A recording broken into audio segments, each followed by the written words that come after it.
ಯಜಮಾನ್ರು ಯಾವ ಯಾತ್ರೆಗೆ ಹೋಗ್ಲಿ ಎಲ್ಲಿ ಹೋಗ್ಲಿ ನನ್ನ ಜೊತೆ ಇರೋದೇ మీరు ఎక్కడ కూర్చోండి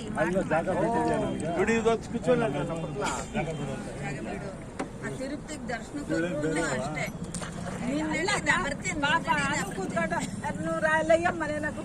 ಅಷ್ಟೇ ఇంక మీట అట్లానే ఉండాల ఎలా ಹೇಳೆ ನೀನು ಹೇಳೆ ನೀನು ಅಲ್ಲಿ ಜಾಗ ಬಿಡ ನಾನ್ ಬಿಡ್ಬೇಡ ಈಗ ನಾನು ಮುಂದೆ ಹೋಗಕ್ಕಾಗಲ್ಲ ಜಾಗ ಬಿಡ ఇంక మీట ఏం గొత్తా మొన్నే స్ట్రెంత్ ఉండాలి మనకి ఒకరికొకరు సపోర్ట్ కన్నా జోట్లో ఉండాల ఇంకేమిటికి కాదు సపోర్ట్ కోసం ఏమన్నా మెట్లకి ఎక్కాలి అంటే పట్టుకొనేకి ఉండాలా మెట్లకి ఎక్కాలి అంటే పట్టుకొనేకి ఉండాలా ఎవరైనా తోసేస్తారు అని సేఫ్టీకి ఉండాలా అలా మొన్నే పావని అప్పుడు మన ఇంట్లో ఉండాల జోట్లో జోతే ఇల్లు నీ కొడుకు చెప్పినట్టు తింటాడు నీ కొడుకు చెప్పినట్టు తింటాడు